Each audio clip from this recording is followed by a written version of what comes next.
Thank you, Senator Hatch. And Senator Hatch, I just want to say thank you so much for being such a great leader in intellectual property legislating here in the Senate. You are a classic, and it's an honor to join with you in this legislation today.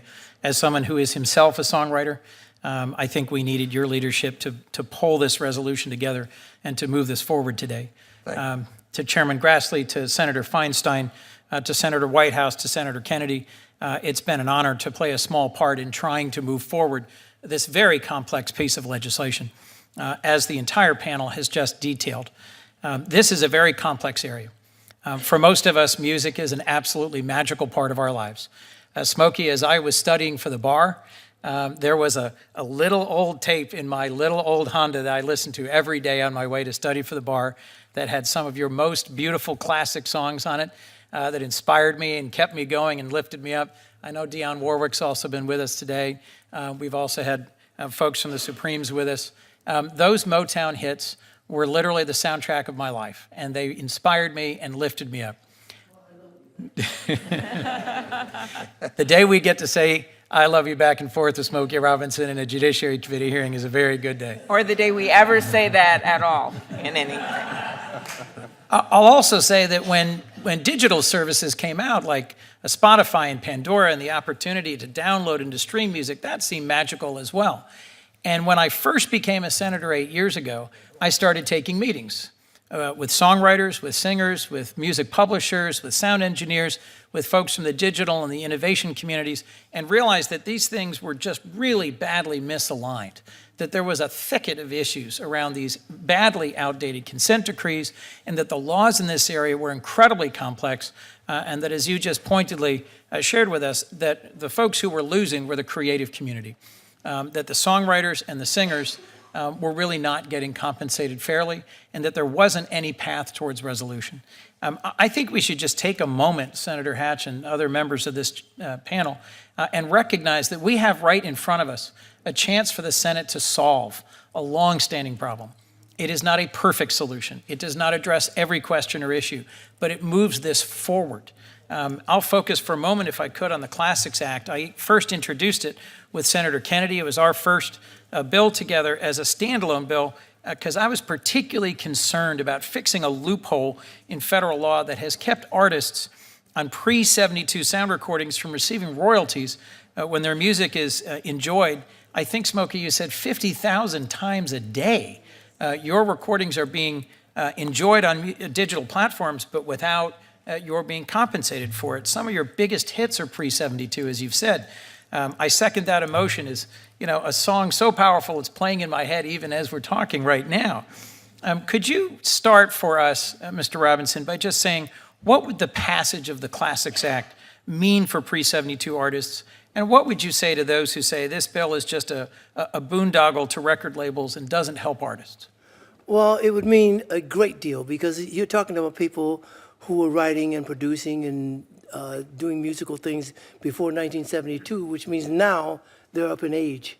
Mm-hmm. And your chances to make another living for yourself or get another kind of job when music has been your life for your entire life, it's frightening to me.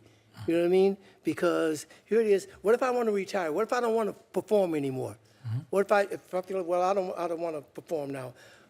My income that I depended upon, other than that, as far as writing and producing and whatever that, has dwindled down to nothing. It's very limited. So people who were recording and doing those things before 1972 are at an age right now, whereas that's more important to them than ever, because well, thank you. You're at the age where you're trying to wind down.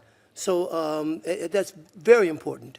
Thank you. Fairly compensating those who made some of these most iconic recordings was a big motivation for me. If I might, Mr. Chairman, I wanted to ask Mr. Glazier just two questions. Some of the criticisms and concerns we've heard raised today about the Classics Act suggest the bill will shrink the works available in the public domain and give pre-72 recordings protection for far too long compared to post-72 recordings. Are those criticisms accurate in your opinion? How would you respond to them?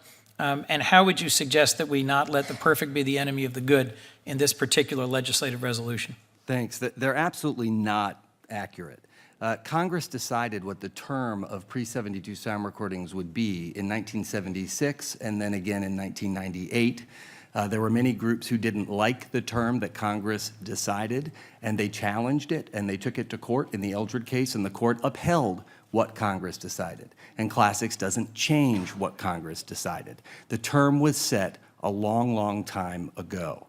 The problem is not the term. The problem is that the law surrounding copyright is behind the technology. And so during the term that Congress set, artists are not able to actually get the reward that they were promised for that term.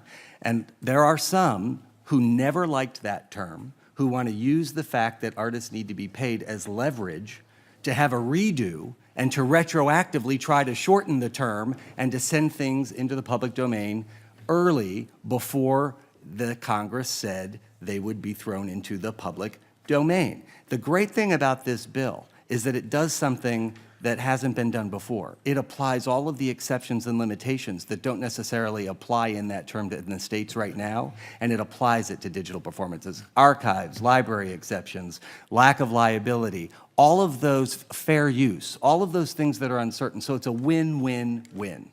Well, thank you, Mr. Glazier. In closing, I just want to repeat a comment made by Mr. Israelite earlier, that there's compromise on all sides, that this is a bill that can really move us forward. I hope we will pass this before turning to other issues that face the music industry, and I really hope that we can make progress together on this. Thank you so much for your leadership on this, Senator Hatch. Well, thank you, Senator.